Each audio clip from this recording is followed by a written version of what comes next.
Okay, it says we're live, and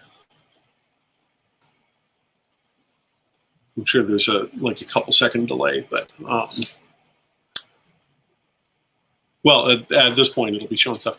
Hey, everybody. Thank you so very much for joining us this evening. I'm Chris Schweitzer, and I am talking today with cartoonist. Oh, there we go. I'm going to turn it off so I'm not doing it. With cartoonist Ethan Young, who has a new book coming out on May 18th, The Dragon Path, from Scholastic Graphix.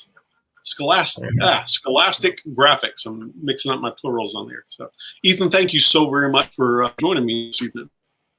Thank you so much for having me, Chris. Really excited to talk today about comics and whatever comes to our minds.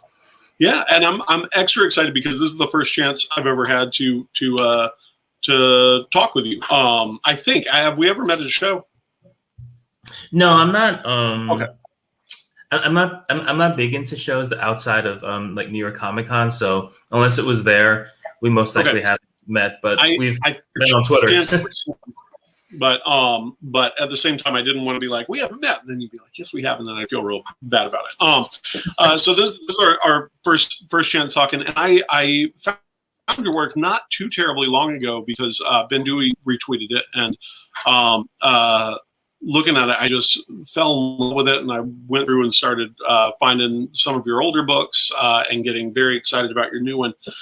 So you started doing comics pretty young. Yeah, I went to SVA around 2000, 2001, and then I kind of there's no delicate way to say this. I dropped out. Like I was kind of disillusioned with school at that point, but also I was also a little, arrogant because I was a teen, and I thought I would get a comic job right away, and I didn't. So that was humbling, and that's a good thing that I was humbled. And I self-published a mini series in 2005 to 2006 called Tales, and it was just about me and my ex-girlfriend at that time. It was a diary comic slash a little bit of fantasy mixed in, and it was about us fostering 15 cats together, which actually happened at one point. So that was, at the time when you're living through it, you just figured like this is fodder for some kind of fictional story. And I was 20. I'm doing the math really quickly in my head. So I was 22, 23 around that point. So yeah, it's been like 15, 16 years now. So of doing, and yeah. Now, is the stuff that's in the so I read the collected Tales book. Is that I know at the beginning you mentioned going back and redoing some of it. Is that the stuff from when you were like 22, 23, or is that stuff from a few years later? Oh, the omnibus that Dark Horse put out, that collected the web comic when I decided to put everything up online. And at that time, I was very I was one of those artists that kind of felt, well, I need to be a perfectionist. I need to make sure everything looks as perfect as possible. Even though, when you're young, it's, you're extra hard on yourself when you're really starting out, and that idea of perfection isn't really reachable anyway to anyone. So I think very little of the original 2005 miniseries made it to the final omnibus. I think maybe just like half a dozen to a dozen pages or so. Everything else was stuff that I started streamlining and just kind of revising as I was moving forward. But once I kind of got into the groove of the webcomic and was posting and updating daily, I basically kind of instituted rules for myself. Like, please do not go back and redo any of this, because then you'll just get trapped by a single project for too long. Like, I'm proud of Tales. I'm proud of the work that I did for it, but it also took like 10 years of my life, and I think it's a strong a strong first work for someone. But at the same time, going back, I would say to my younger self, like put that aside for a little bit, relax, step back from it, get some perspective, and work on something different. I'm amazed that you were able to do something so substantial. I mean, that is not a small. It's not a small book. I sort of slowly built up doing like really small things, and so like a 5-pager, 10-pager, And that worked really well for me. Like, I can't envision sticking with something that long, that young. Oh yeah, I was really, really stubborn, and I think, yeah, I think a lot of the artists I admire and are still friends with, and acquaintances with, we all have that little. We're all a little stubborn here and there, but yeah, in my 20s, I think my mindset was like, oh well, it's not super successful yet, but if I just keep adding chapters, if I just keep compounding the story with more story, eventually it'll build up enough of like inventory or content that people will kind of come to it. And I did build a pretty solid but small fan base for Tales. It's just that it was also a combination of like, fantasy, action, and like an everyday slice of life journal comic. And I think the Venn diagram of people who appreciate all those things is kind of small, but I appreciate all the people who stuck with me when I was working on that project. Was there did it seem to catch with the cat owner community? I wasn't sure if there's I always wonder about projects that seem like they have a component that's really important to the person. You also know that there are people like that out in the world who also have, share that passion or affinity. But I've never determined a way to find overlap between the comics audience and people who are really into X, Y, or Z. Every once in a while, something will seem to sort of magically stumble into that crossover, but it seems infrequent. So I was just wondering if like it popped up on, rescue cat message boards or something like that. Yeah, I think like some like animal rights people and outlets and stuff kind of covered the miniseries when it first came out, just because I knew them in my personal life. And I think people who were really, really into their cats also discovered the comic in one way or another. At that time, when I was doing Tales as a webcomic, there was a thing called Project Wonderful. I don't know. Are you familiar with that from back in the 2010s? I don't think I am. I think Ryan North was actually the one who spearheaded the project. It was basically buying ads via bidding. So if your bid for an ad won at like $1, you would get that ad for 24 hours for $1. And you would have a maximum bid, a minimum bid, things like that. And it was actually a more kind of equitable way to buy ads. And on top of that, you were, if you had Google Analytics, you could kind of see just how many people were coming from those particular ads that you bought to your site, and how many page views you were getting, etc. And so I basically used Project Wonderful to kind of target other webcomics that I think had the same sensibility as Tales, that I think maybe even had the same kind of readership that would appreciate Tales. And that was actually the way where I found people who fit that very small, tight Venn diagram that I just mentioned earlier.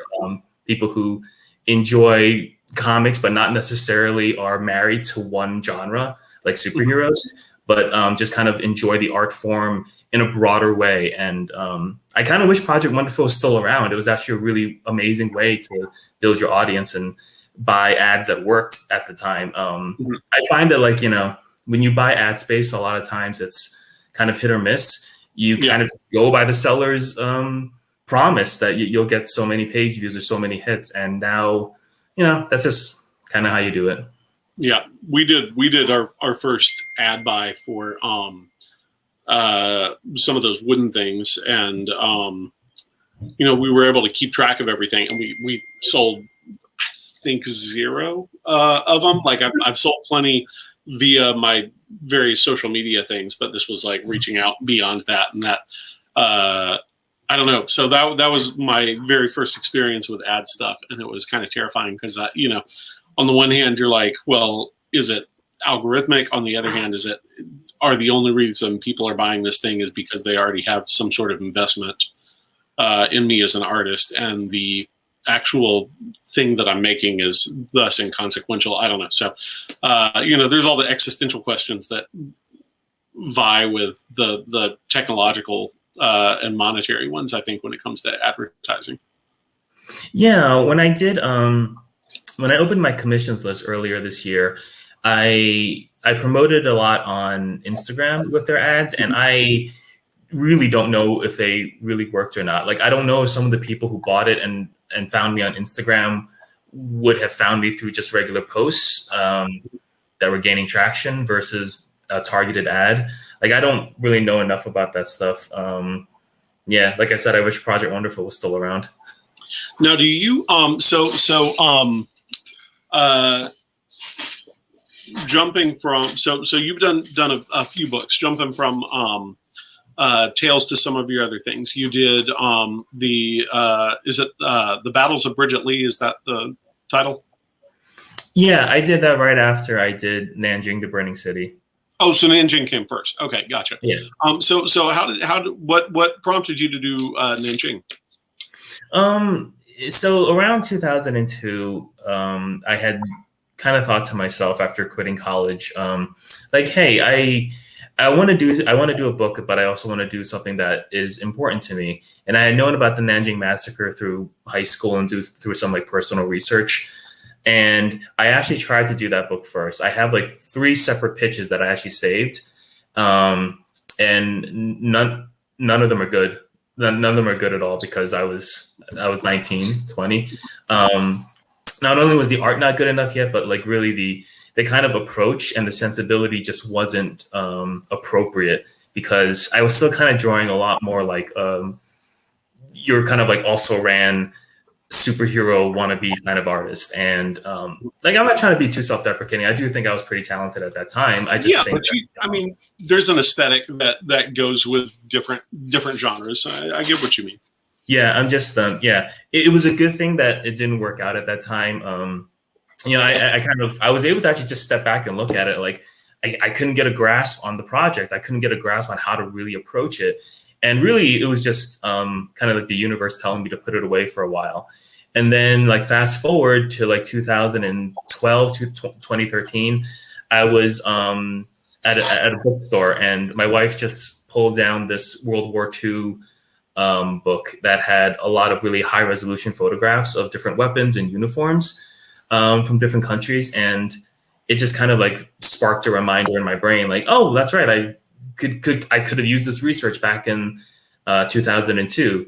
So I bought the book and then brought it home, and then just kind of started doing sketches again and just kind of like working at it. And then I realized, you know what? I think maybe now is finally the time to tackle Nanjing as a graphic novel. And I bought some additional history books and did a little bit more reading and research.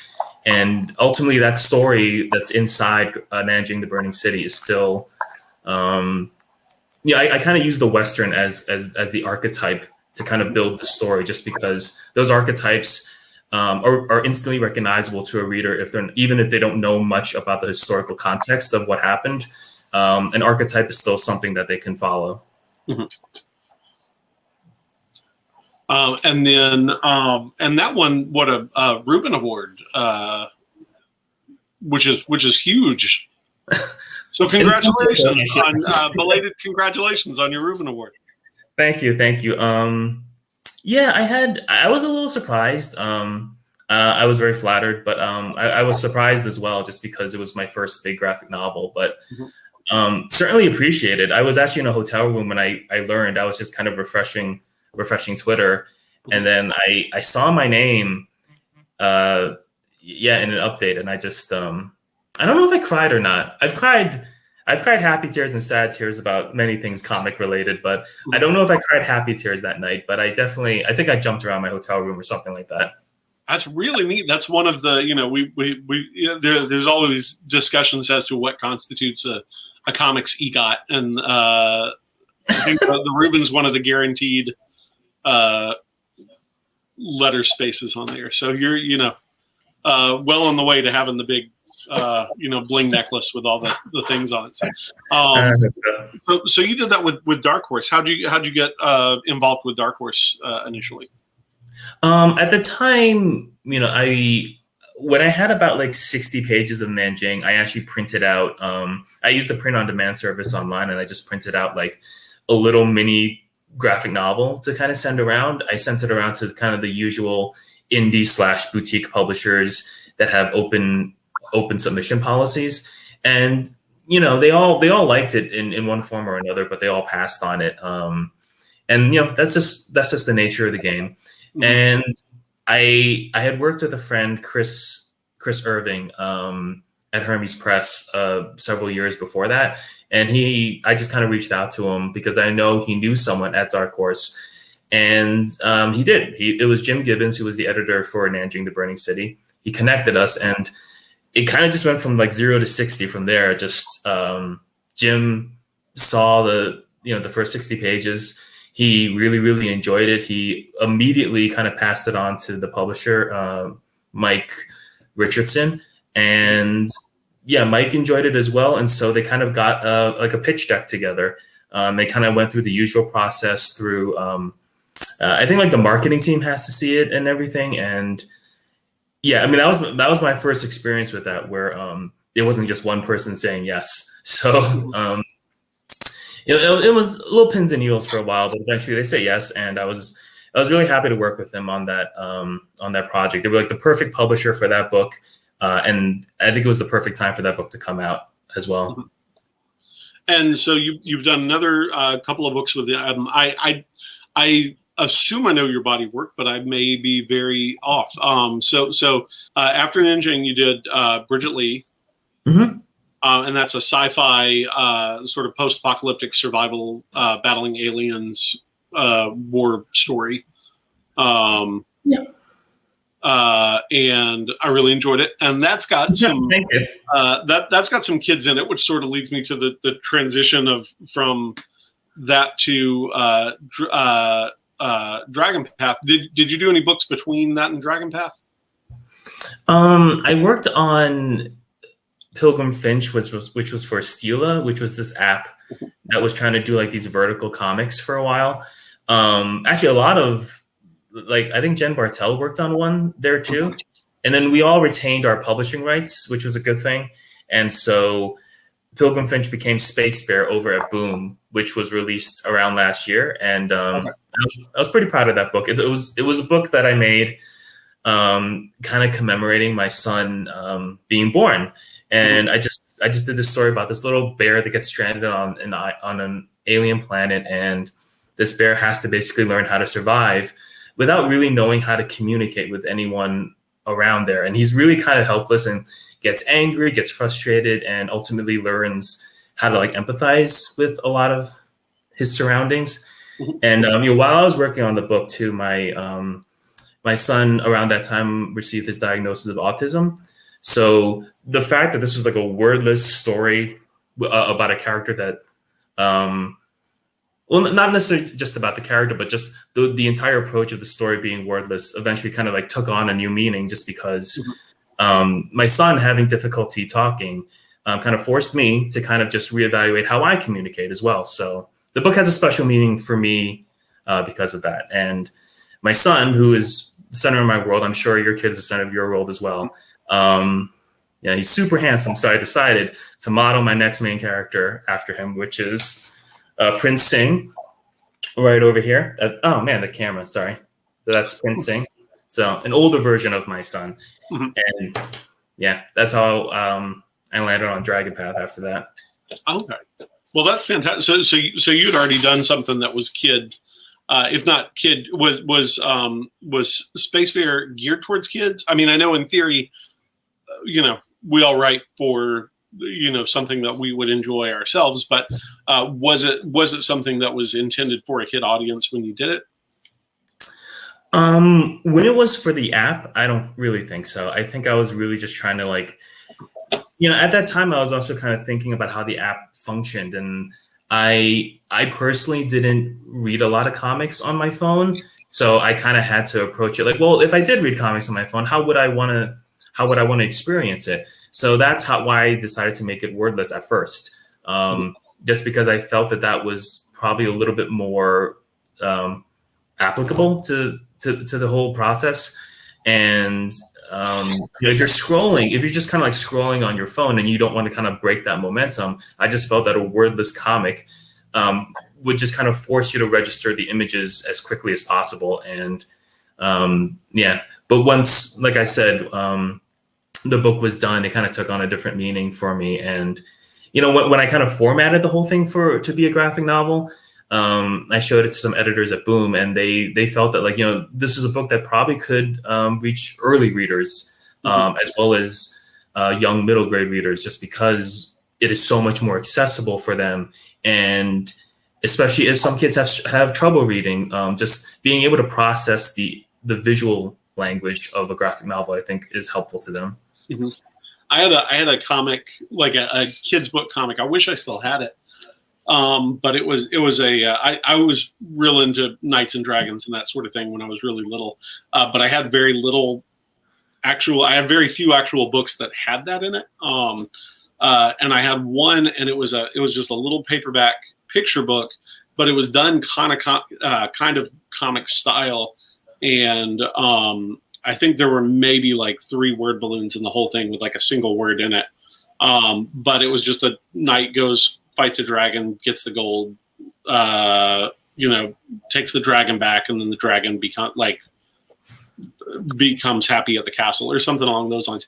But I loved it because I was pre-literate at the time that I had it, and I could just read it myself in a way that, you know, you can reread things that your parents have read to you without necessarily, you know, reading. But this was something that I could do on my own. So I always, anytime I look at wordless comics, I always think about that, like whether or not it can be something that's big for a kid who doesn't read yet, or who doesn't speak the same language as the author, or something along those lines. But on the other hand, I noticed when I was reading the Owly books to my daughter when she was really little, it puts, if you are reading them to a kid, it puts a lot of the narration burden on the parents to conceive as to what the how to explain the thing. And at bedtime when you're sleepy, right, that's a little bit harder. But I think for a kid consuming it is fantastic. Was formatting that one tricky when you went from the vertical to the page? Not 100%. It was. I'm trying to think how the process really played out. It was fairly standard. I just basically had to kind of. I had to decide whether it was going to be a landscape or horizontal, and that was the biggest thing. And me and the editors kind of just realized that, like, if it's horizontal, it kind of creates a reading experience, just because all the frames were uniform and exactly the same, because they were meant to, I didn't realize that. Okay. Yeah, so we just kind of put them one after the other, and it was almost like a reel. So yeah, like if anything, yeah, the original format kind of helped pave the way for the way the book kind of felt a little bit unique afterwards. Well, because your layout in Tales is wild, and then your layout in Bridget Lee is a little. I mean, it's still, there's a lot of versatility to the panel construction, but it seems to follow more of a traditional horizontal tier grid path. At least that was my own. But I didn't notice the if you were doing weird layout stuff with it. But this is sort of a marked departure from some of that earlier thing, like the uniform panel things. That's right. I think with Tales, I was still kind of just teaching myself how to lay out a comic properly. I think, yeah, when I first started, I was really, really into like breaking panels as much as I could with like giant portraits of the character kind of just popping out. I think that's just like sensibilities that are kind of left over from reading a lot of 90s comics. And not to say that that's either bad or good. I think it certainly has its aesthetic value, especially in context of when those books were made. But yeah, as I kind of progressed as an artist and storyteller, I really just wanted to just kind of let the drawings do most of the work instead of having the layouts kind of compensate for that. And so, especially with Nanjing, I'll send you a copy too. With Nanjing, thank you very much. I used very standard 3-tier layouts, which is also what I'm going to use, what I did use for Dragon Path, because I just feel like, you know what, if the layouts are actually just very direct, the content within the layouts, the compositions, the drawings, the facial expressions, that's going to end up doing the heavy lifting now. And the kid doesn't have as much distraction when they're reading. That's just how I personally feel. This is not for me to tell anyone else how to break panels or not break panels. Mm-hmm.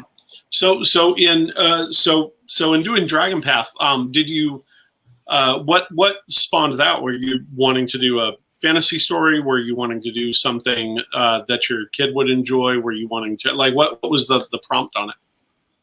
Multiple things. I just also want to mention, because you're on the left side of my screen, if it looks like I'm pointing in the wrong direction.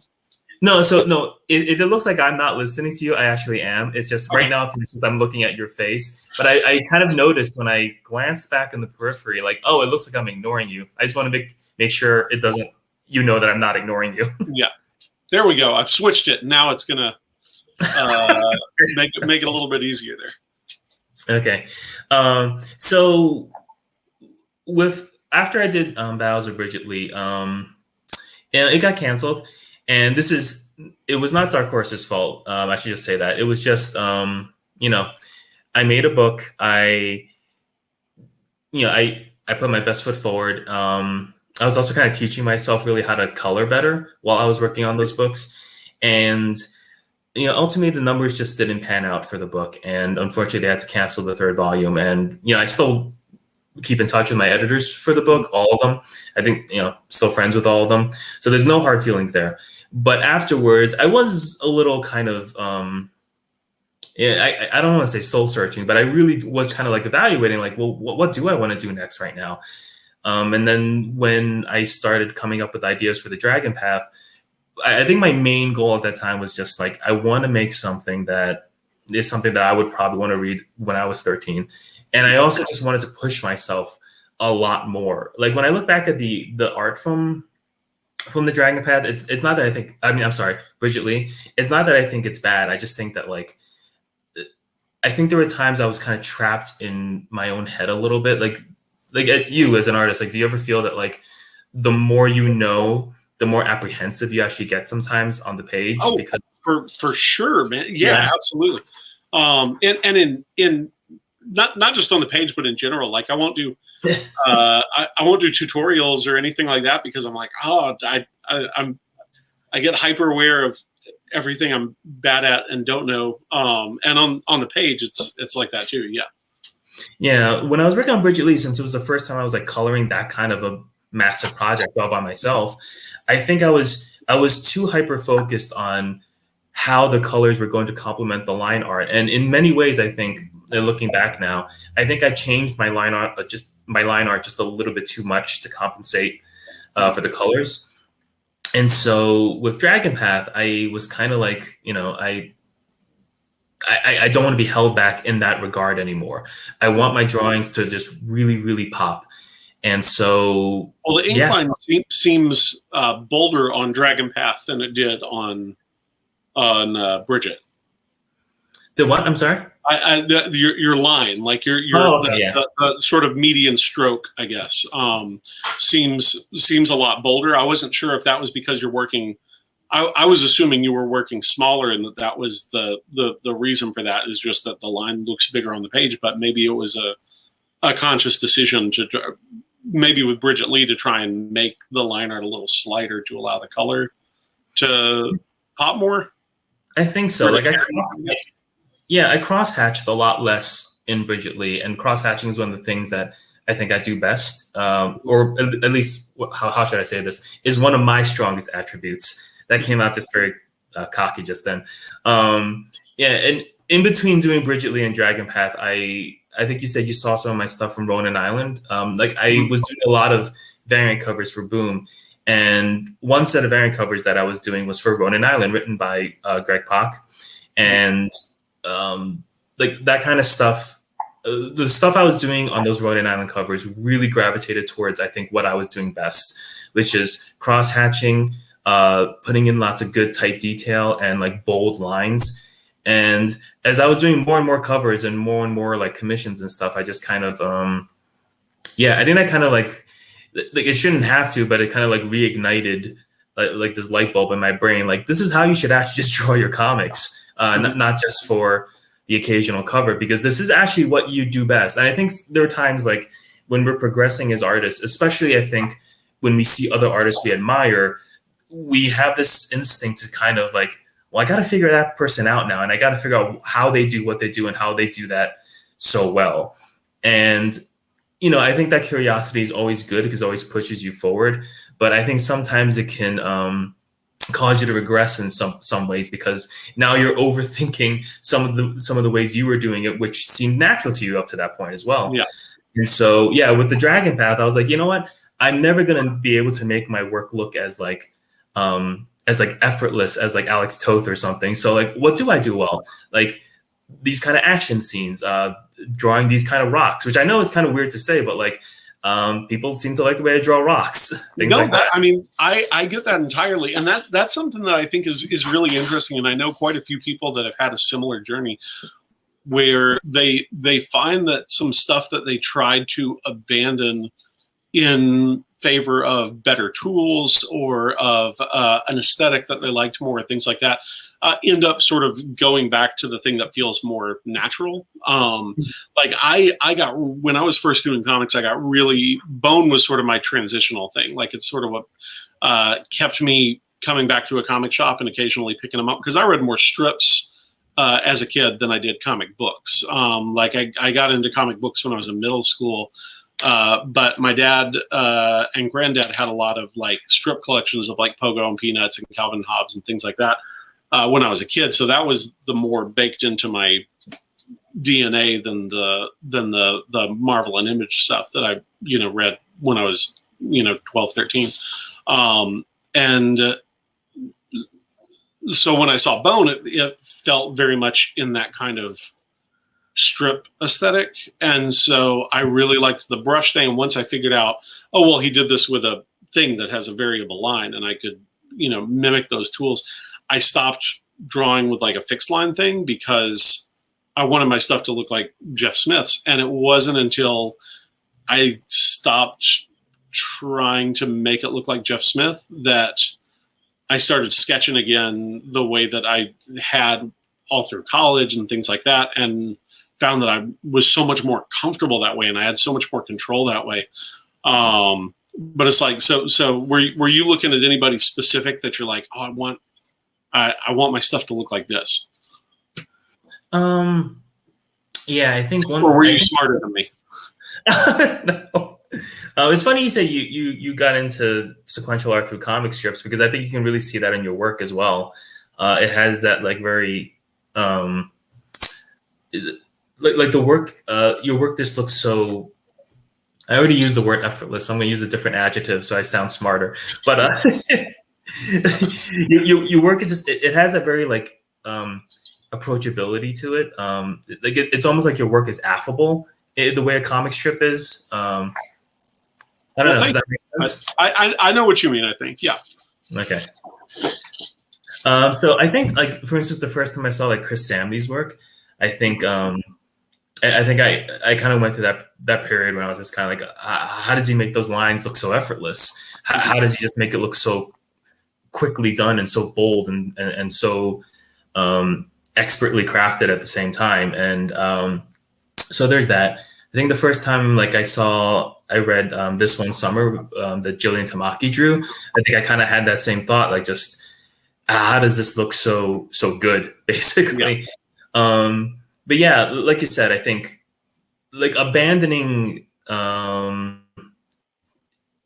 don't want to say abandoning your anxiety, because I think artists who are prone to anxiety are going to kind of live with that for a long time. You just kind of learn how to manage it, but just kind of abandoning preconceived notions of what your art should look like, I think is very helpful. And it's not easy for everyone to do that. I understand it can be hard for a lot of people to get to that epiphany, so to speak. Like, for instance, one specific scenario, when I was doing Nanjing, I kind of said to myself, like, hey, this is a serious comic now. It's a serious book. No microns, pens. No pens whatsoever. So it was all quill and brush. And I even lettered it with a crow quill nib, and yeah, looking back now, I'm not that excited about, about the lettering. Yeah, the lettering came out like really, really thin because of that. Mhm. And so, yeah, it's just, but moving forward, I was like, I have all these different tools in my toolbox, and I should really just use all of them. And if I work on a comic and it wasn't all just done with the same brush, I think that's fine. I can still go to bed at night. It's okay. It's okay to use things that others would consider cheating or others would consider a shortcut. Like with the Dragon Path, I don't know. I think you have experience with like book publishers too, right? Like not just comic book publishers, book publishers. Yeah. I was not fully prepared when I signed with Scholastic just how in-depth the editorial process is. Because in comics, it's like once it's inked and colored, it's inked and colored. Unless there's something like a licensing issue with like when I did a cover for Stranger Things, and they're like, hey, this haircut looks different. We didn't catch that before. You have to change it. But with the Dragon Path, like once everything was done, it was still going through multiple passes of copy edits. And sometimes it'd be like, hey, this art needs to change, and it's already been done. So in my 20s, I probably would have made a big stink about it because I had to be an auteur or something like that. But now that I'm 38, I was basically like, you know what, fine, we'll change it. And I'll do it digitally because I am not going to waste 4 hours doing this by fixing it traditionally, rescanning it, and then having all the colors just kind of realigned. And I think that is a big step forward, especially for a lot of artists who are incredibly detail-oriented and, like I said, prone to anxiety about their work. Just kind of knowing that, like, at the end of the day, no one is going to notice those mistakes more than you. You're the one who's most focused on those mistakes. Most people just see a good product at the end of the day, or hopefully a good product. I begged my wife before, like, just tell me what you thought about my book. Like, just tell me, like, say something really nice about me. Yeah. It's, the changes and stuff, I was lucky, I think in the same way that you were, I was lucky to have done my, well, I don't know if it's lucky because you probably learned something either way. My first publications were graphic novel publishers and comic publishers, and so I got practically no editorial anything except for like this stuff like you have a typo or this is the feminine form of this word and he's speaking to a lady or something, and I'd be like, oh, okay, but no changes and stuff. And I think that at that early stage I had such very fierce conviction about everything that I was doing that I would have absolutely bucked up against any change things. And actually I ended up not going with one of my books went to auction, and I ended up not going with a publisher who certainly would have sold enough of them that the series wouldn't have gotten canceled.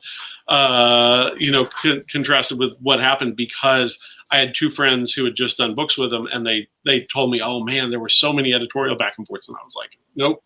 I want my vision to remain pure, and I have no vision. You want to make a good book, and if other folks are helping you make a good book, then that's great. But it's hard, like getting into that mindset of it being a collaborative thing when you mostly think of it as your own thing. Yeah. You letter your own books too, right? I'm assuming. Mm-hmm. Yeah. So I also hate myself, so I lettered my own books as well. And instead of I try to improve my lettering with each book I do, but I'm still not a great letterer. So with the Dragon Path, I also, after lettering it, I scanned it in and then kind of fixed all of the lettering, like line by line. And Benjamin Dewey actually gave me really great advice about how to kind of like the kerning of the letters and how that actually affects the way the reader will process the word bubbles. Just because I think he said to me, like, comic readers aren't going to read the lettering the way they would read prose. So it actually has to be tighter within the word bubble. And I had never really considered that before, just because in my 20s I was obsessed with auteur comics, like from Fantagraphics, drawn in quarterly.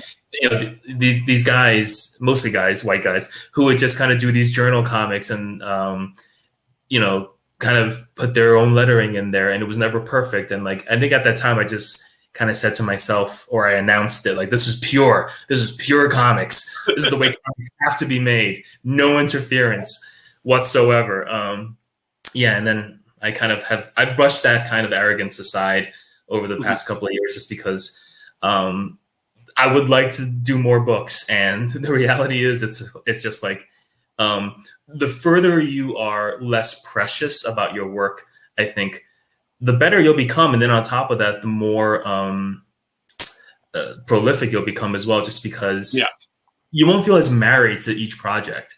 And I've kind of had colleagues in the past, they were so married and so protective of every single little thing they did. And it's just like, I understand perfectly what you feel. I just, it's not the best way to build a long career, I think.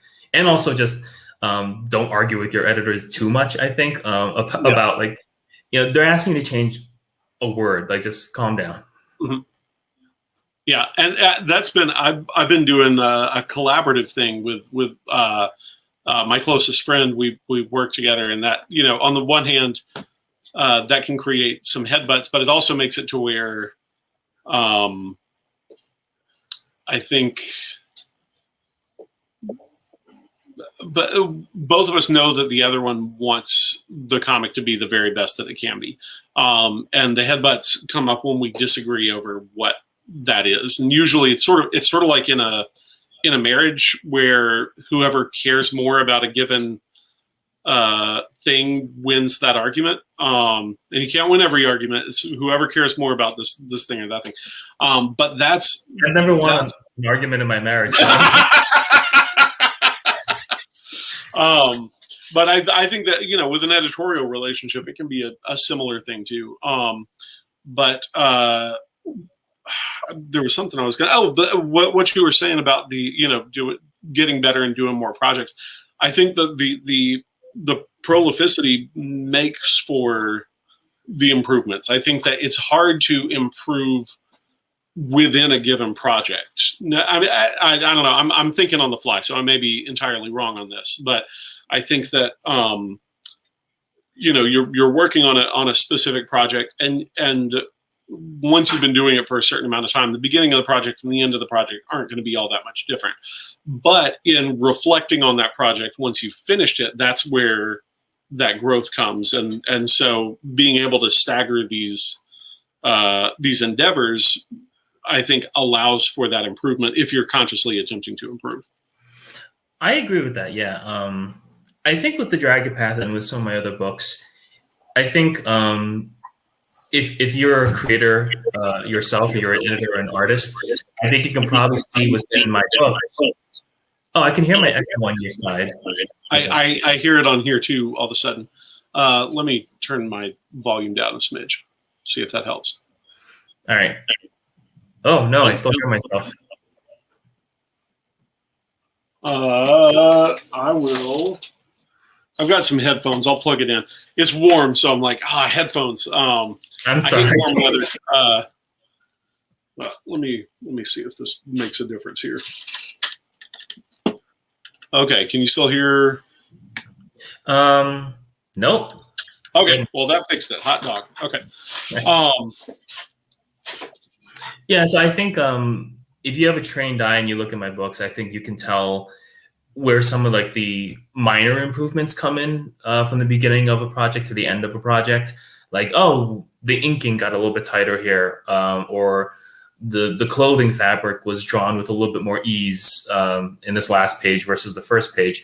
But generally speaking, I think it's not going to be that jarring from beginning to end, like you said. But I think when you look at Tales, which I did 15 years ago, and then look at Dragon Path now, that's where you see the major difference. And I don't know if this is a question you were planning to ask or not, but like, that's one of the big pieces of advice I always give to younger cartoonists. It's just like, you got to finish your first project, even if it's not your magnum opus. I know a lot of us, we want our first projects to be meaningful, Because why wouldn't we? We want every project to be meaningful, but it's not going to be your Watchmen. Your first project is not going to be your Watchmen. So just finish it, even if it's 10 pages or even 4 pages. It doesn't really matter. Like, just finish it, because being able to finish something is a skill unto itself. And you've now conditioned, it's almost like a muscle memory. Like, you've now conditioned yourself to realize, like, shit, I can finish something from beginning to end. I wrote the plot down. I did the layouts. I inked it and lettered it. And, if you're anything like me, or I'm sure with you, you'll look back in 10 years being like, I got so much better. And I'm glad I finished it. Yeah. I'm also always amazed when I look back at, I don't know about you, when I finish something, I tend to detach from it in some way. Like, it doesn't feel like, I know that I did it. I remember doing it. I remember the decision making that went into it. But once it's done, it doesn't really feel like mine anymore. And so sometimes I look back and I'm like, I'm surprised when something's good, I should say. Is probably the easiest way to put it, because, like, I don't, I'm like, when I finish something, immediately I'm like, okay, this is where my skills are here. When I see something good from a few years ago, I would do the art totally differently now. I would write it totally different now. But it always shocks me that I had the capacity to create anything but garbage more than a week ago. Just because I don't know if that makes any sense at all. Finishing that stuff, that makes such a huge difference. But so going into Dragon Path, I wanted to ask a little bit about that. It looks like a very environmentally heavy book from the pages that you've posted. But everything I've seen from you, like, you've always put a lot of emphasis into your environments. Like, is that something that you naturally were inclined to from the get-go? Is it something that you said, this is something I have to work on, and I'm going to force myself to, really create these worlds in which my characters live? Like, how did you go about, I guess, treating your environments the way that you treat them? Definitely the latter. Even when I was doing, I think Nanjing was really the first project where it really kind of nudged me to do fewer close-ups and learn to draw different kind of angles more professionally, for lack of a better term, and just kind of make my work feel a little bit more immersive, and make the environments feel more tangible, just because the setting of Nanjing kind of required that as well. I mean, with Tales, the slice of life stuff, I think I was really kind of using that as a crutch and just being like, well, it doesn't matter. All that matters is the humor. If the humor comes through, or if the character, if the facial expressions come through, that's all that really matters in that book. But, with Nanjing, that wouldn't have cut it. And even when I was working on Bridget Lee, my editor at that time was kind of like telling me, like, hey, you got to pull the camera back a little bit. Like, you're kind of relying too much on close-ups as your crutch. So with the Dragon Path, I kind of came in with that from the get-go. Like, all right, I know what my weaknesses are. I know what my Achilles heel definitely is, which is an over-reliance on close-ups. Even though I still think they're incredibly powerful, and they're sometimes the best way to kind of get a certain scene across, I kind of realized that, if a reader doesn't really get a sense of where we are, and especially since this is a book that's really meant for middle grade readers, as the core audience that I'm trying to reach, if a kid reads this and doesn't feel like the environment and the setting is like tangible, and they don't feel like they want to escape into this world themselves, then I think I've probably failed. So I kind of pushed myself to kind of draw things really outside of my comfort zone, more often as well. Like, yeah, there's much bigger environment shots here than I've ever really done in other books. I drew these vehicles in this book, and I hate drawing cars. I think you've read Tales, my omnibus. It's 400 pages. I think I drew like 4 cars. It's like 1 car every 100 pages. I might be exaggerating. There might be 2 cars in Tales. I don't even know.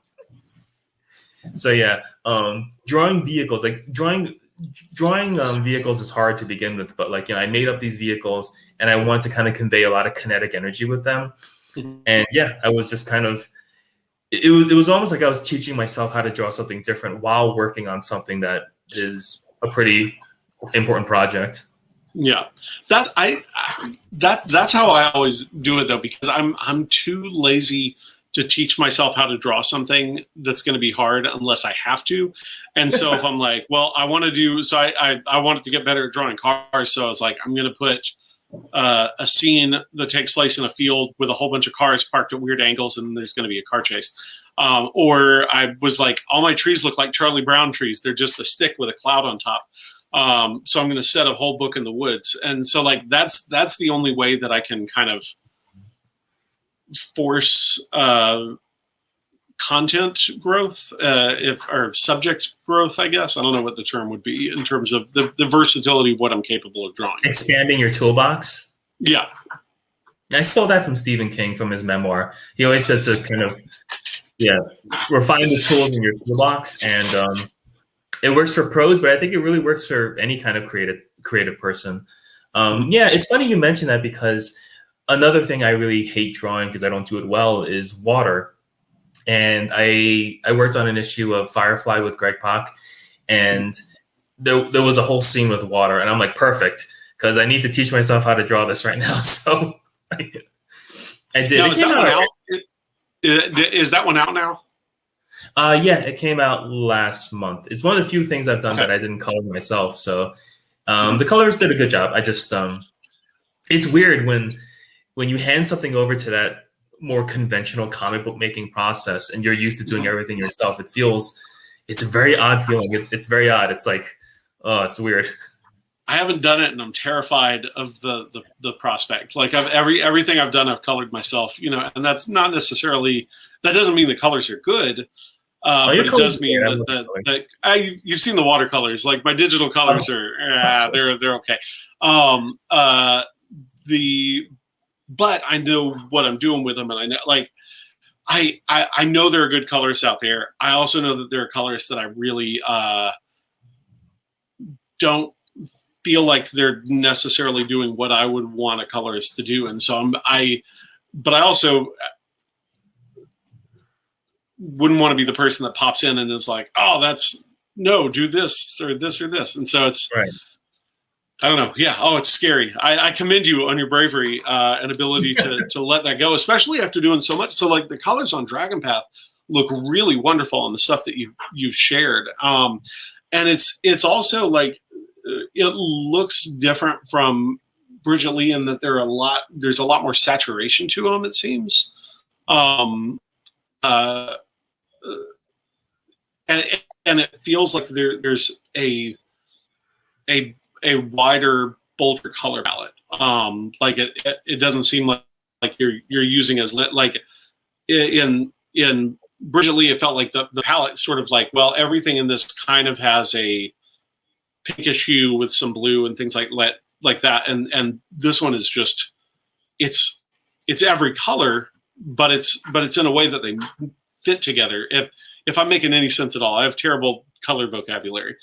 And my color theory is not great either. I was looking through a lot of the images I've used for promotion. Also happens from the Dragon Path. Also happen to have a lot of the reddish background that I use a lot, and I've realized that I also use it way too much for some of my variant covers. So that's something that I'm not. We just talked about that before, like seeing all your projects consecutively and seeing where you've improved. I think that's one of the things that I feel like I have to improve now is don't rely so much on the bold red all the time. There are other colors that are perfectly good to use that also convey urgency. With Bridget Lee, I think because it was the first time I really taught myself to color a project of that magnitude, I think I said to myself, like, oh, well, how do the serious colorists do this? What are their palettes? How are they making their books look? And I wasn't really coloring it out of joy so much as out of I don't want to say necessity, but just kind of, I was trying to, I was trying to create a book the way I felt it should look for a certain market. It was almost like I was already going through edits in my head before I even put it onto the page. And so with the Dragon Path, I was like, well, how would I want this to really look? How is it going to be fun? Like it was a little bit more freeing with the Dragon Path. I was really thinking more about making it really, really fun. Yeah, I think with Bridget Lee, I was too self-serious. I was taking myself too seriously at that time, and it sounds like I'm bashing the book. I'm not. I'm actually pretty proud of it. I just feel that I've learned so, like, I feel like that book is a lesson, and I learned so much from doing Bridget Lee, which might not be the kindest thing to say about a project I did in the past, but I think it's the most accurate thing about it. Well, and that doesn't mean that you know, things, you can't be proud of what happened in the thing that you learned from. I think that you know, I think that's a standard response to older work, and you can still be really happy with something, and it can have been a teaching tool. But yeah, I think I liked the colors on Bridget Lee. I thought they were you know, really well done. There's something very arresting about what I've seen on Dragon Path, and that's also kind of scary to me. Like, I tend to default to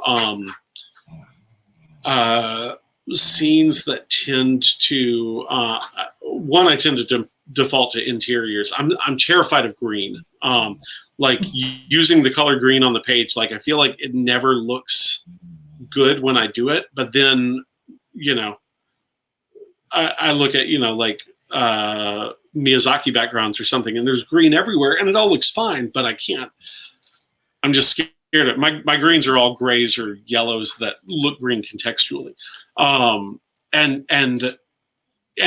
anyway, when I see sort of these big rich environments, like, it's inspiring to me, and it's also scary to me, because it's the kind of stuff that I want to be doing, but I don't feel like I can. But I love seeing your color work on that. It just looks really beautiful. And I wasn't sure if you were coloring it at the onset until I just, you know, was looking through your other stuff, and I was like, oh, he colored that. So ergo, must have done it. But it's I love it. It's beautiful color work. Thank you. I don't know if I would have gone through with coloring my own work as much if I had like a friend who said, why don't you just hire another colorist? And I don't think they meant it as an insult, but I took it as an insult, because I'm like, how dare you? I'll do this.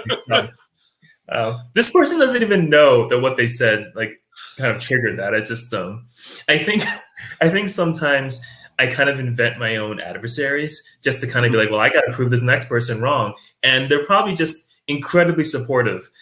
So if anyone's listening to that, please don't follow my example of that. Don't make up adversaries. It's actually not a healthy thing. But yeah, there was partly that, but also partly, like, you know, I just had to challenge myself. I think in my mind, you know, even though I say artists should all, you know, go easier on themselves, and I do believe that, there is still that part of me that's like, every single day, every single project, how can I get better? And I'm sure you're the same way. Like, you know, it's not to say you should. I know you said before, like, you hate something you made 10 days ago or something, but well, it's not the hate, and that's the thing. But I'm it's a surprise to me when I don't, is the thing, because I feel like every time I feel like I learn something, I feel like, well, that makes me this much better of an artist than the person that I was before I learned it.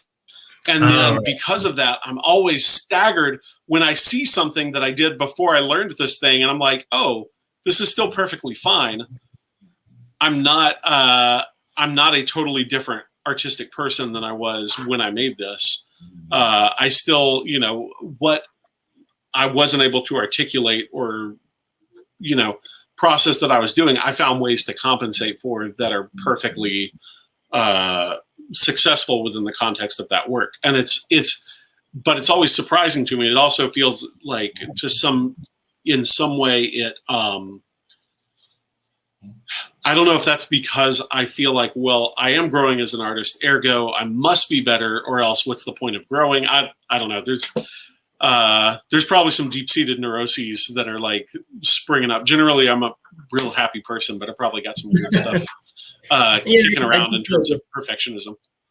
Yeah, especially with our art, I think there's just a lot of like compulsions that come up, and trying to make everything perfect and better. But yeah, speaking to what you mentioned before about the palette expanding for the Dragon Path, yeah, I think trying to push myself to become a better colorist every single year kind of, I think, helped me make the colors look a little bit more vibrant. Being less afraid of stepping outside of the comfort zone, being less afraid of, for lack of a better term, having something feel childish, quote unquote. Like, just, it's okay that it's bright. It's okay that it's happy looking. Just kind of like, just so long as the depth of the color is still there, so long as there's contrast still, so long as there's just characters that feel rich once the colors are added. Now, is that something that, and you had mentioned this in relation to Bridget Lee, the value, do you find that the amount of value that you suggest with the line work via the cross hatching and the shadow work and things like that, do you pull back on the colors, or do you just do what you would do in each individual? I mean, I know it all comes together in an organic whole, but like when I'm coloring, I tend to, I don't know what I tend to do. Never mind. I have no concept of what my process is when it comes to color. I used to think, well, I do everything in the line art and I suggest value that way, and then use color just sort of differentiate the shapes. But that's no longer true. I don't know, but you'd mentioned the different value, and I wasn't sure how you justify, like, can you overdo it, I guess, with value rendering in the inks and overlaying that with value rendering in the colors? Yeah, with Bridget Lee, I definitely, like I said earlier, kind of toned down some of the texture work that I normally would do because I wanted to do that in coloring. And with the Dragon Path, I wanted the line art to just be as bold and striking as possible. But I think when I was still doing it, well, first off, I was kind of just planning it to be black and white at one point. Not that I was against making it a full color book, but at one point I suggested to my wife and close friends, like, hey, wouldn't this be awesome if I did like 50 issues of this in black and white? And they all said, no. Like, are you out of your mind? You're not going to do 50 issues of a comic. I think I was kind of like, I think because Bridget Lee was canceled, I was like, well, what do I want my legacy to be? Like, anyone can make one graphic novel. What if I do 50 issues, make zero money, and miserable for the next 10 years? Mm-hmm. And my wife said no.